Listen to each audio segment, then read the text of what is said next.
Welcome to CK Sports Talk on 99.1 CKXS with Peter Cobb and Shawn Moynihan. CK Sports Talk is brought to you by Victory Ford Lincoln, 301 Richmond Street in Chatham, the Chatham-Kent Sports Network online at cksn.ca and 99.1 CKXS.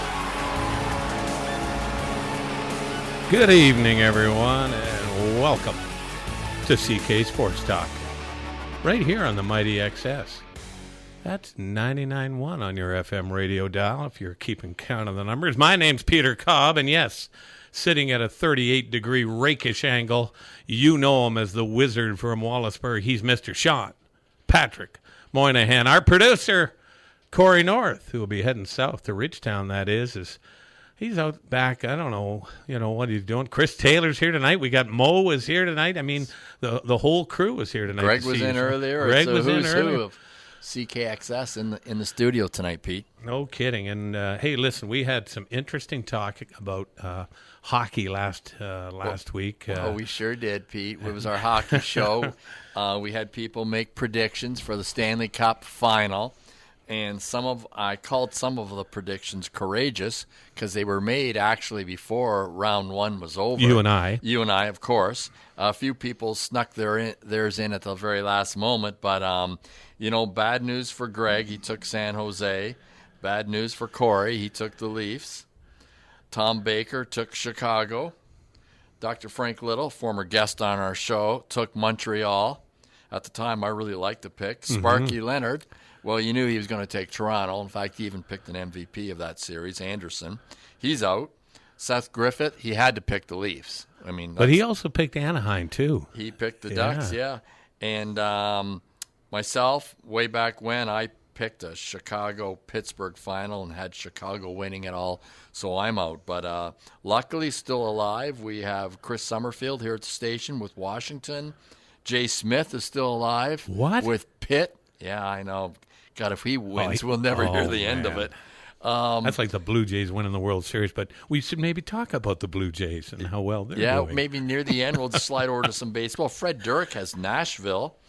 And then my brother Keane in Toronto. He holds down our Toronto office for us. He tunes us in every week. Got to give him a shout out. Penguins, and Laurie Leonard has the Penguins. And Pete, you're still alive with the Washington Capitals. But tonight is really a key game, I think, for Alex Ovechkin and the Washington Capitals. Down 2-0. Really, I think they're in trouble. What do you think? Well, it was interesting listening to, Doug McLean, a number of the hockey experts, Shawn, and they think that if the Washington club goes out here quickly with the Penguins, they might dismantle that club and be in a serious selling mode. That Williams, who I was so impressed with against the Leafs, free agent. Free agent from Coburg, Ontario, and Toronto's salivating. I don't know if he fits their plans, but Pete, the Alex Ovechkin story is a good one. He's matched up in the past against Sidney Crosby, two best players likely in the world. Sid's always come out on top. Thus far, he's come out on top, and it's going to be interesting, but really, Game 3 tonight, do or die for Alex Ovechkin.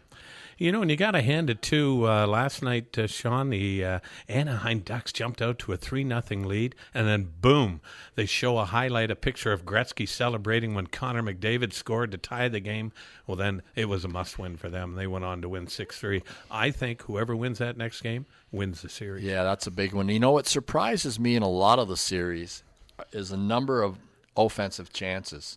Usually playoff hockey is lockdown, and if we even go back to your Maple Leafs, tremendous amount of chances both teams had in that series. And face it, we're not used to playoff hockey when someone gets out to a 3-goal lead and have it, dismantled in a period. So really, I just see a different feel to the playoffs. And you mentioned Edmonton, and boy, were they on fire in Edmonton last night. That city was crazy town. Hey, what about Nashville? I mean, they're up now 2-1, have another game at home.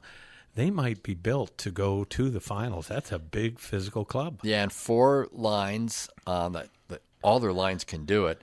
But maybe the one with the biggest grin just might be PK Subban. Oh my! Because it looks like he's now they've rolled through Chicago. Montreal was eliminated. Maybe PK and that organization is getting the last laugh there. Yeah, they showed the other night or last night just what deals and trades were made to put this team together. They're getting great goaltending from Pekka Rinne. And, one of these days, I thought we might get Mike Fisher on CK Sports Talk, but let's shoot for Carrie Underwood instead, see if she'll come in and absolutely. talk some sports. I bet you she could really talk hockey. But, Pete, we have a real special guest tonight. This weekend's a big weekend at South Buxton Raceway.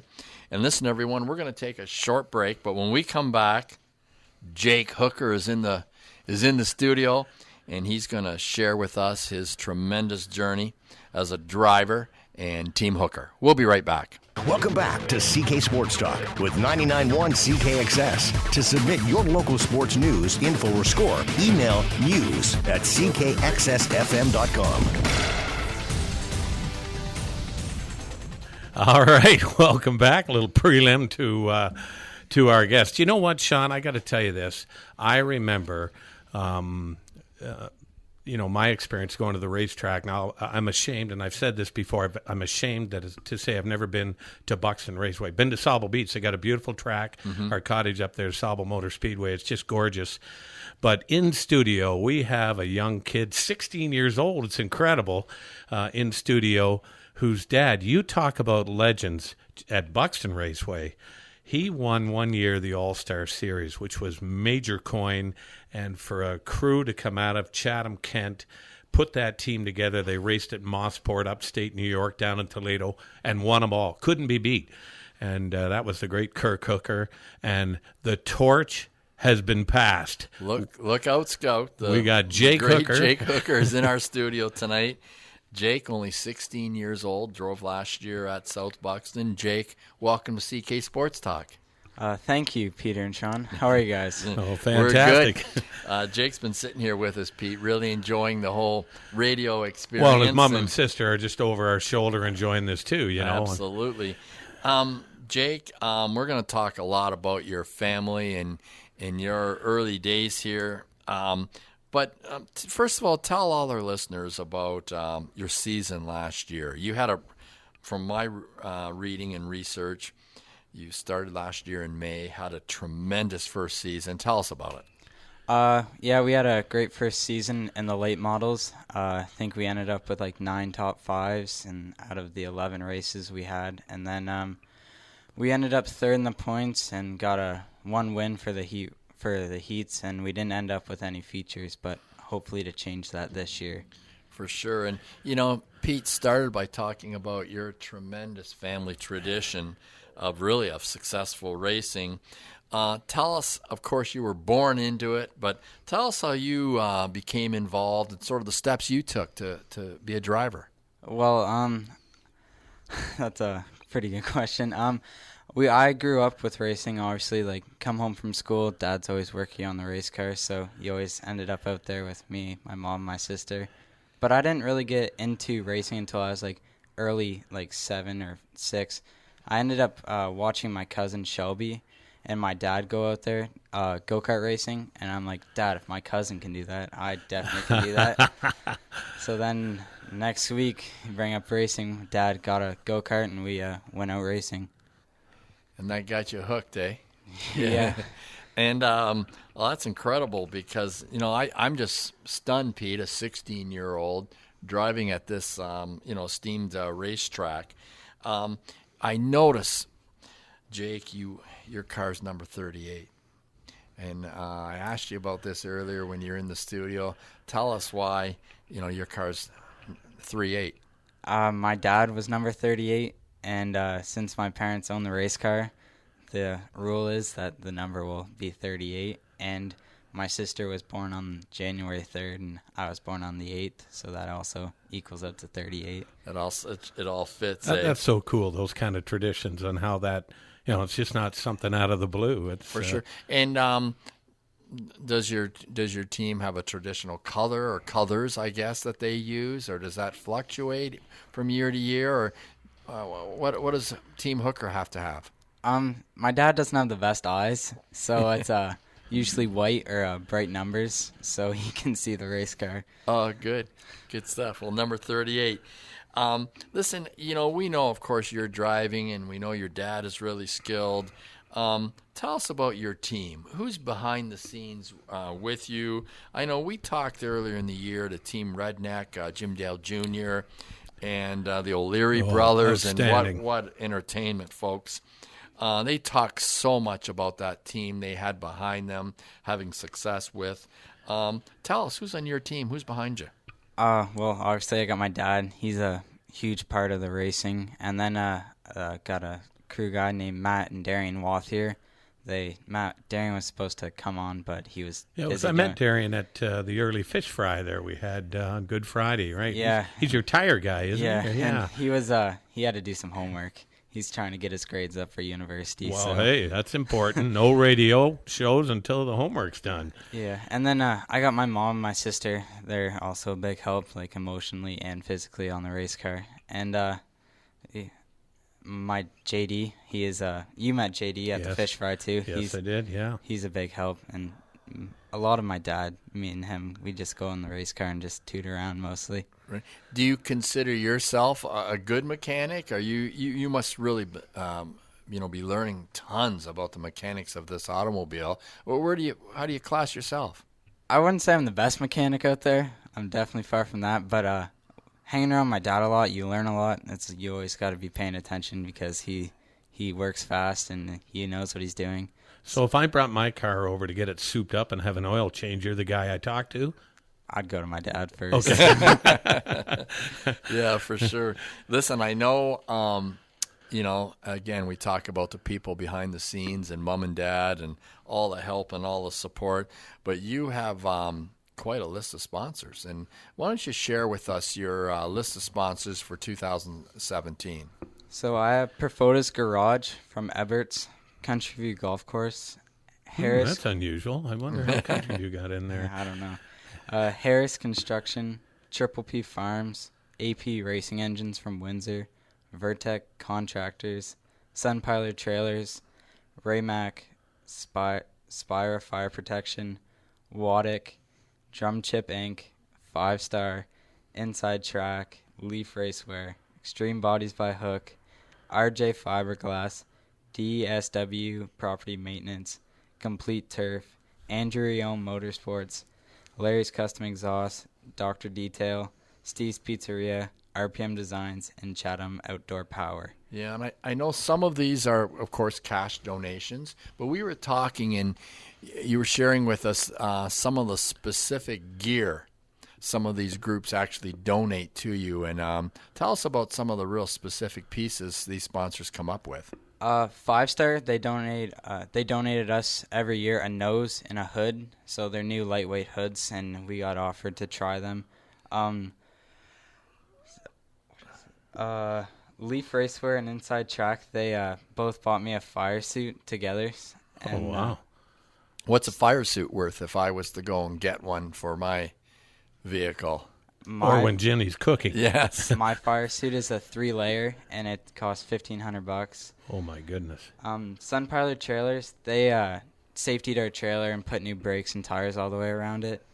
And Andrew Rion Motorsports, he sent us out with a base setup, and he always comes out to help Dad and I because Andrew Rion is near to one of the best. He made the biggest show, so... Okay, great. Well, you have quite a list of sponsors there. And I want to throw a plug to Country View Golf Course, Randy Hooker. You know what? This Thursday and Friday, $10 golf days, Shawn. $10. You can go out, play 18 holes of golf. That's unheard of in this day and age. Randy's such a great community player, too, Pete. We both know it from working in education, helping us out at the schools. I know he did both our graduations for many years. Incredible.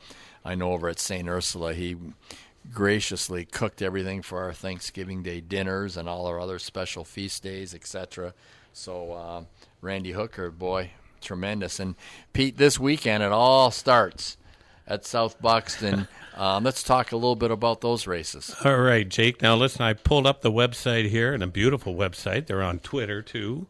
You know, you can check them out at South Buxton. But May the 6th, the best appearing. So, Jake, just help us out. And sometimes I need to be hit in the head 2 or 3 times before I understand something. Good point.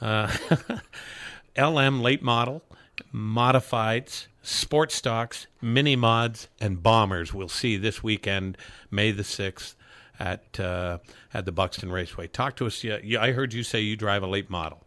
Have you ever driven any of the other types of vehicles? I've drove a street stock for 2 years, and then we won the points, and then that's why we moved up to late models. Okay, so is late models kind of the elite level to race at Buxton? Yeah, late Thursday? models is the top class. Okay. So what is a late model like? How would you classify? How is it different than a modified, let's say?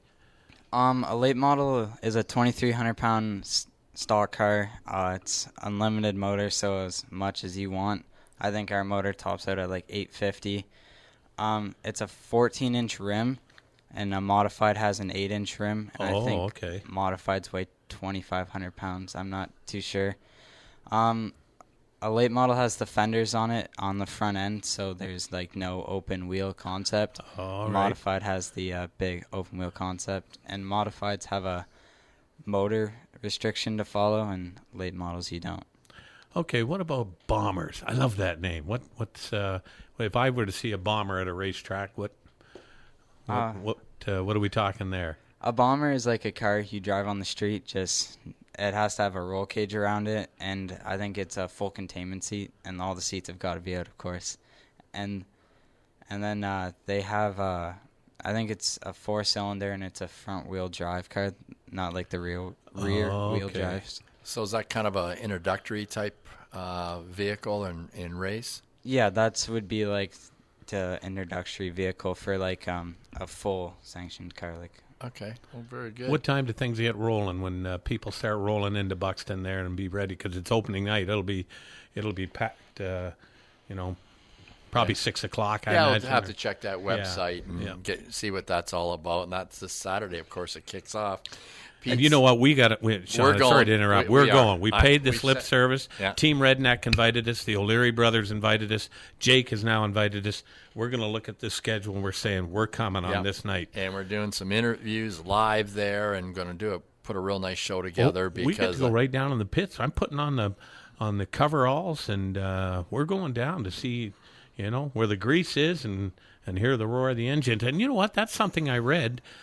Jake, I don't know, this year is the first year that you've had to put kind of special mufflers on to reduce the noise on these cars. I just read that on the website. Were you aware of that?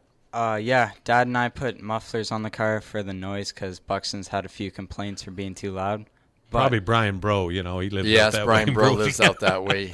He's in bed usually by 9:15 each night. If I were you guys, I'd come out on the Memorial nights. That's the pretty big nights. A lot of guys show up. Or like the Rick Haskell Memorial is a good night. Gord DeWale Memorial. Mid-season, that's usually another big night. Okay. Yeah. Well, we'll talk to you about that. But we are coming out. We're going to bring our posse out with us. Oh my! And I'm really looking forward to that. I want to talk a little bit about superstitions in sport tonight with you, Jake. Rumor has it that you have a couple of superstitions that you kind of, or routines, for lack of a better word, that you kind of follow. Tell us about Jake Hooker and what he does or doesn't do to get ready for the big race. So the routine is we always go the same way. We pass George P. Vanier's school and Rob's Automotive, and then we drive past the links. I don't know, that's just the routine we've always went on. We stop at the Bloomfield truck stop. We buy 3 bags of ice. Go to the racetrack. I always get my armband on my right arm. I always wear the exact same clothes, same socks, same boxers, and I always make sure I shower before I race. Wow. It's funny. I've started to do that in the morning, shower before I go to work. That's made a difference. The last thing we need to hear about tonight, Pete, is your personal hygiene. Okay, fair enough. Well, that sounds interesting. And what do you think would happen? Like, what if you went to that truck stop and they were out of ice? Like, I hate to jinx you or something like that. Boy, that would cause a lot of problems for Team Hooker, wouldn't it? I would make them go get some more ice. I do my Saturdays the same. Yeah. And you, I can see the twinkle here in your eye as you tell us about your superstitions and that. But, Pete, superstitions in sports, my professional athletes are incredible. Michael Jordan, you know what his superstition? Every professional basketball game he ever played, he wore a pair of University of North Carolina shorts under his regular shorts. Serena Williams, fine tennis player. First serve, she bounces that ball 5 times. Second serve, she bounces the ball twice. And she wears the same socks for the entire tourney. She doesn't change them. Wow. She goes with them. Now, this I found interesting, and I know you are a big basketball fan, an NBA fan, and boy, I think it's Toronto at Cleveland tonight. Oh, game 1. Jason Terry of the Dallas Mavericks. First of all, he eats chicken before every game, sort of a Wade Boggs. Wade Boggs, I was going to say. But also, the night before, he wears to bed the opposing team shorts, and that's his real freakish superstition. And we better do a hockey superstition. What about the great Patrick Waugh? He used to, in warm-ups just after the national anthem, skate backwards at a feverish pitch right towards his net and then turn around suddenly. And he actually has been quoted and interviewed as saying he feels it shrinks the net. And I knew Patrick Waugh was crazy, and it's official now. But he also always touched his goalposts. You can also see him talking to his goalposts every time someone shot a puck off a post. So, Jake. You're not alone. No, not alone. Every professional athlete has some strange superstitions. And I was doing some research and reading, Jake, and I heard of a couple of unique long-term sort of superstitions that NASCAR has. Have you heard about the no peanut shell superstitions? Yeah, my mom didn't know about that. This is a great one story. Day, so she brought peanuts to the racetrack, and Dad and I didn't let her around the race car. She had to go sit in the grandstands. Oh, that's because to all our listeners, the tradition is no peanut shells at the racetrack. They don't sell peanuts in the shell. You don't bring them. And I think it's based on way back when I believe there was some accident and they found peanut shells in this guy's car, and it just became a superstition. Now, I also read that you don't carry a $50 bill into the race to the racetrack. They would never allow you in then. Yeah, for sure, yeah. But it has to do with some accident, too, many, many years ago somewhere where they found in a guy's pocket, the driver, some $50 bills, and it just became a superstition. Now, you haven't heard of that one, the $50 bill one? If we have $50 bills in our pocket, we're happy. No superstitions. Well, you're spending it on ice on the way That's to the right, yeah. on the way. Well, those are some great superstitions. And an interesting thing, I was reading an article where someone was saying how they had a GoPro camera on board of their race car, of their car, which I thought was really interesting. Tell us about you. I hear you're not interested in one. Yeah, I'm not a GoPro fanatic. My dad tried a GoPro at Delaware, I think it was, and then he rolled the car, and we've just stayed away from GoPros ever since. Okay. Bad luck. It's bad luck, so there's another superstition. Great raceway up there in Delaware, too. I'm telling you. Oh, my. Sure. Jake, let's talk about your future. You had a great year last year. Of course, we look forward to seeing you this spring and this summer at South Buxton. What's next for you? What do you want to do in your racing career? That's a good question. We have decided to try and race up in the States a little more, but our sponsors have wanted us to come to the Memorial Nights and the shootout. And I just want to see how far I can make it in racing. We don't have the biggest budget, but I hope someone can find that I have talent, and maybe they'll pick me up, and I'll go race somewhere. Yeah, Get you'll that drive major for sponsor. someone. Yeah. And we better tell all our listeners, Pete. Jake, you're a student at UCC. What grade are you in at UCC? I'm in grade 11. Grade 11. And listen, we always do this. We love UCC. Who are some of your favorite teachers there? Mr. McCulley, he's my weight training teacher. And then Mr. Morgan, he was my grade 10 English teacher. Scotty Definitely gave me Morgan. the hardest time. Herb for McCauley. sure. Boy, Herb, good football guy and Coach Morgan into football as well as girls rugby. He's and done a does a ton fantastic around job. that school. Yeah, he's a great guy. Well, I want to ask you a sort of a last question here. We talked to the O'Leary brothers. We talked to Team Redneck, Jim Dale Jr., and I was really curious, about in the pits, at the racetrack. Is there sort of like a community of drivers, of racers? Is it cutthroat? Is it cooperative? Tell us about the environment sort of between crews and in the pits.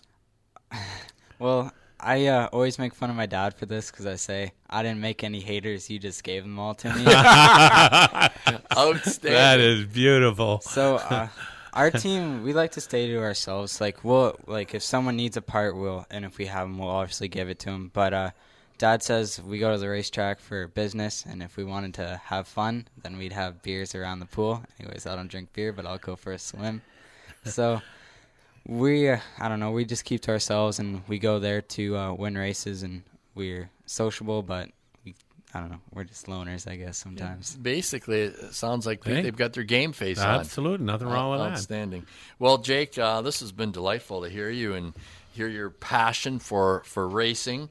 Pete and I look forward to getting out and seeing you personally race this summer out at South Buxton, and that will happen.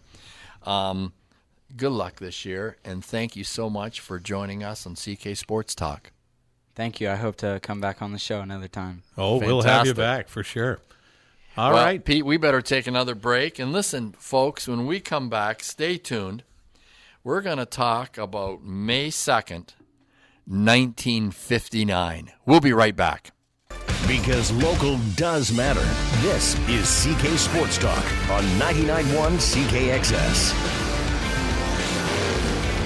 All right. Kind of nice. You got the car engines roaring in the background. Just talking with Jay Cooker, and really, what an interesting young lad. And that kid is so comfortable behind the mic, and he's a heck of a racer. Well, of course, that family is the racing family in Chatham-Kent currently, and boy, cool, calm, and collected. And I was totally impressed, and had some really nice tidbits and anecdotes, like especially when he said, to his dad, I didn't make any haters, you gave them to me.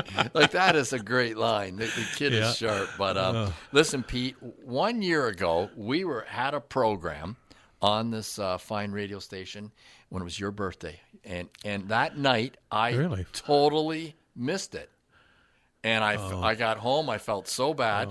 It was Pete's birthday, he was doing a show, and we didn't even, and Pete, it's your birthday tomorrow, so I thought I'd do a little bit of research. May the 2nd, 1959, I believe you were born. That's right. Wow. A few other famous people were born on that day. Really? Yes. What about the great Magic Johnson? Magic Johnson's May the 2nd? Absolutely. The great Michigan State star, and, of course, Mr. Basketball with Los Angeles, and I'll tell you who else is very famous and born on May the 2nd. One of our bosses, the great Mike Kilby. Well, there you May go. the 2nd. Roger Goodell. I wanted to throw that in. We just had the commissioner of the NFL. We just had draft weekend, and he was all over the place. One of my favorite all-time athletes, because I think he really changed the perception of the sport, the great John McEnroe. Just revolutionized tennis, and he could be obnoxious and cantankerous. Yes, we know that. I'm not cantankerous, I don't think. Well, maybe Pabby probably thinks What that. about May 2nd, 1959, a beautiful baby boy, Lawrence Taylor, the fine linebacker for the New York Football Giants. My goodness. And finally, I tried to find some baseball references here, and I really couldn't. It was an off day, I guess, in baseball. I played baseball. But what about Oil Can Boyd? Really, fine the former pitcher. Boston Red Sox. Yeah. But Pete, you share a birthday just not with some tremendous athletes. There's some other infamous characters out there. Former Prime Minister Stephen Harper. And I thought this was interesting, and this is the one maybe I made the most connection to. Linda Blair. Remember, she played Regan in The Exorcist? Well, your head's spinning as we speak. Born May 2nd, 1959. Wow. Danny Bonaducci. Oh, yeah, he was Partridge Family. Partridge Family, red-haired And, of kid course, there. Jason Alexander, who is George on Seinfeld, all born on May 2nd, 1959. And in 1959, you know who won the World Series? A powerhouse out on the West Coast. Probably the Los Angeles Dodgers. I was going to say the Brooklyn Dodgers, but they moved out to become the Los Angeles Dodgers. The Stanley Cup that year, 59. dominating, I think, 4-year run there by this team. They beat your Toronto Maple Leafs 4-1. The Montreal Canadiens. The Montreal Canadiens. So they're on May the 2nd. Some really interesting. 1959 was a really good year, not only for all those stars, but for us at CK Sports Talk. And just so you're, there's been some other fine people born on May the 2nd. I'm not 59, but Dwayne Johnson celebrates a birthday tomorrow with you. The Rock. David Beckham. Oh, bend it like Beckham. And I wanted to find, if I could, a NASCAR connection, because that was our show tonight. Kyle Busch. Oh, wow. He's great doing okay. Paul George, fine point guard. And, of course, I know one of your personal favorites, Bing Crosby. And was Bing Crosby? Bing was born on May the 2nd. I'm dreaming. Yep. Boy, was he, man, oh, man. And, Pete, just a couple of other tidbits. May 2nd's quite infamous in the history of the world. 1933, likely the very first, and I know you're into this type of thing, with Sasquatch and a few other things, the Loch Ness Monster was sort of sighted? the first recorded sighting. Oh, and also Nessie. in 1959, CCI senior boys basketball team went undefeated and was the Kent County championship that's my team. alma mater. And I know, and I, of course, checked the research there in that fine book by Larry Leahy, History of High Schools. Oh, what a job tremendous he did book. with that So book. everyone, tomorrow, Mr. Cobb is celebrating a birthday. Yeah. It's special. Hey, I'm excited because we're coming to the Moynihan residence for your world-famous hamburgers. Folks, these are half-pound burgers stuffed with, what are we going to they're have in going them to be tomorrow? a special burger stuffed that we core them out with a special tool I bought at 3 o'clock in the morning on one of those TV shows. So what happens when you retire, and it's a true story, it happens when you retire, hey, we should buy one of those. 2 plastic things for $24, But we're having some burgers. We'll have a little celebration tomorrow, and it'll be great, Pete. So happy birthday to Mr. Peter Cobb. Thank you, sir. And listen, I'm kind of excited. The Wallaceburg Red Devils are on a roll. We're going to have Jamie Knight in studio next week. I think they won their first 2 games. And didn't you say they tied them? On Sunday, down 5 goals and came storming back. And, of course, had an interview here on the radio station early this morning with Greg and I believe the head coach. And, boy, there's excitement in the air over the Red Devils because, let's face it, everyone, this is a lacrosse town. And, Pete, we continue to follow baseball. Blue Jays just seem to be in trouble. Aaron Sanchez put on the disabled list, likely their number 1 or number 2 Is that starter. blister again? And Jeepers. they're off to a 8-17 start. They did win a couple on the weekend. They are 8 games back already. And when you're back 8 games, boy, it means you've got to go on like a 10-game winning streak and just so many good teams in that, like the Yankees and the Baltimore Orioles, you the know, Red Sox. Ooh. Tampa Bay has got great pitching. So to all the Blue Jay fans out there, Jay Smith, you are really behind the 8 ball. But, the beauty is it's a long season. And the Tigers, even though, Pete, I really – we watch their games and follow them. They seem to struggle, but they're 12-12. They're only 2 games out. They play the Indians in a 4-game set here this week in Detroit. But you know what really worries me? In Major League Baseball, the 30 teams, they have the highest ERA. Wow. And I think it's like 5.19. Their bullpen has the highest ERA. And plus highest batting average of opponents. I think it's 2.71. So really trouble there in Detroit unless they get that bullpen straightened around. They brought in Rich Dubé, if you remember last year. He came in and he was supposed to be the guy to fix the bullpen problems and issues. let's face it, they have not gone away. We've seen Francisco Rodriguez. He just makes me so nervous when he comes out of the bullpen, Shawn. Well, I believe every appearance he's made this year, and let's face it, he's a ninth-inning guy. Every appearance he has made this year, he has given up a hit or a walk. And you can't have that in a tight ball game when he's coming in the ninth inning. But Miguel Cabrera is going to be activated this week and will be coming back. And we should get J.D. Martinez back fairly soon, I'm hoping, too. Absolutely. So there'll be lots more baseball talk, Blue Jays and Tigers and everyone else as we proceed through the spring and summer. Shawn, here's another thing, too. We've got Trent Fox and Mr. Harrogate, both Chatham-Kent boys, in heading to the OHL final. The Hamilton Steelheads, they're going to take on the Erie Otters, and my goodness gracious, Erie defeated Owen Sound last night 7-2. Right. And, you know, it's interesting. I said, it should be a good series. And my son-in-law, Cam McEwen, said, no, he thinks Erie's going to win this in 4 or 5 because how tough the division that the Knights and the Spitfires and the Attack at Erie play in versus the Eastern teams. Well, We'll that find sort out. of is the knockout there, and it's I believe it's the Mississauga Steelheads coming in. Now, the only luxury they have, Pete, is they've been off. They swept their last series 4 straight. So, but Erie does look super strong, and of course, all that will lead up to the Memorial Cup, which we're hoping to get down to. And I think I said Hamilton Steelheads. Yeah, It's it's Mississauga Mississauga. Steelheads. I got to get my facts straight here. Yeah, they beat the Peterborough Petes 4 straight, eh? And Fox has got 5 goals and 6 assists, 11 points in the. So we far had in him on the playoffs. show, Yeah, and he was really looking for his next big break. So this just might be it, Pete. Well, you know what? I know it's getting time to close up shop because you know who just walked into the studio, the great Corey North, who will be heading south to Ridgetown. So, Mr. Moynihan, we're going to look forward because next week we do have Jamie Knight, and in 2 weeks, the sport I'm going to get you involved in because you and I are going to the Pickleball World Championships. Jay Salisbury's going to be in studio, and it should be something special. Looking forward to it, Pete. All right, folks. Well, that does it for another CK Sports Talk. And so for my good friend, Mr. Shawn Patrick Moynihan, yes, he is the wizard from Wallaceburg. And for the man sitting, well, across from me now, coming out of the back room, you know him as Corey North, who will be heading south to Ridgetown, that is. We got 12-time Volunteer of the Year Chris Taylor in studio tonight. My name is Peter Cobb saying, so long.